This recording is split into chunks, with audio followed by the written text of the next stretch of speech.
Electromagnetic wave and radiation எனப்படும் கண்ணுக்கு தெரியாத மின்காந்த அதிர்வுகளும் கதிர்வீச்சும் மூளையையும் இருதயத்தையும் மெல்ல மெல்ல பாதிப்பதாக மருத்துவ உலகம் கூறுகின்றது. இந்த மின்காந்த அதிர்வுகளும் கதிர்வீச்சும் வீட்டில் பயன்படுத்தப்படும் சில மின்சார சாதனங்களில் காணப்பட்டாலும் தற்போது தொலைத்தொடர்பு சாதனங்களான கைபேசி, மடிக்கணினி, டேப் எனும் கணிப்பலகை ஆகியவற்றில் அவை அதிகம் வெளியிடப்படுவதாக மலேசிய வாழ்வியல் மருத்துவ சங்கத்தின் செயற்குழு உறுப்பினர் டாக்டர் டினேஷ் சின்னத்தம்பி தெரிவித்தார். அதிலும் குறிப்பாக நாளொன்றுக்கு 17 முதல் 20 நிமிடங்கள் வரை ஒருவர் கைபேசியை பயன்படுத்தினால் அடுத்த 10 ஆண்டுகளில் அவருக்கு மூளை புற்றுநோய் வருவதற்கான சாத்தியங்கள் உள்ளதாகவும் அவர் எச்சரித்தார். ஒரு பிளக் பாயிண்ட்ல plug பண்ணியிருந்த whatever electronic devices electromagnetic wave வந்து கண்டிப்பாக ரேடியேட் பண்ணோம்.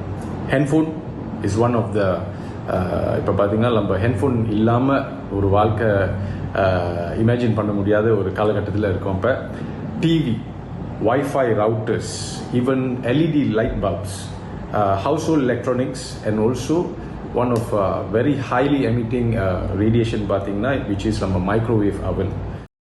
இத்தகைய மின்காந்த அதிர்வுகளும் அதன் மூலமாக வெளிப்படும் கதிர்வீச்சுகளும் மருத்துவ உபகரணங்களான சிடி ஸ்கேன், எக்ஸ்ரே, MRI ஆகியவற்றில் காணப்பட்டாலும் அவற்றை காட்டிலும் வீட்டில் பயன்படுத்தப்படும் மின் சாதனங்களின் வழி எழும் கதிர்வீச்சுகள் அதிக ஆபத்தை கொண்டது என்று அவர் விவரித்தார்.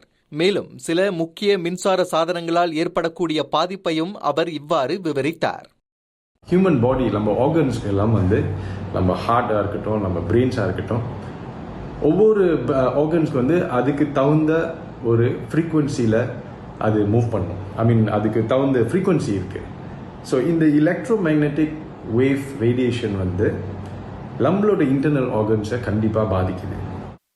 கைபேசி என்பது மனிதர்களுக்கு மிகவும் அத்தியாவசியமான கருவியாக இருக்கும் பட்சத்தில் அதிலிருந்து எழும் மின்காந்த அதிர்வுகள் மனிதரை தாக்காமல் இருக்கும் வழிமுறைகள் குறித்தும் டாக்டர் டினேஷ் விளக்கம் அளித்தார். நம்பர் 1, நம்ம தூங்குற அறையில் முடிஞ்ச வரைக்கும் ரவுட்டர்ஸ், வைஃபை ரவுட்டர்ஸ்லாம் இருந்தால் அதெல்லாம் மூவ் பண்ணி வேறு ரூமுக்கு நீங்கள் ஷிஃப்ட் பண்ணி ஆகணும். இன்னொன்று என்னென்னா, தூங்கும் போது நம்ம ஃபோன் அட்லீஸ்ட் ஒரு 1 மீட்டர் அவே ஃப்ரம் நம்ம தலை இருந்தால் இஸ் த பெஸ்ட்.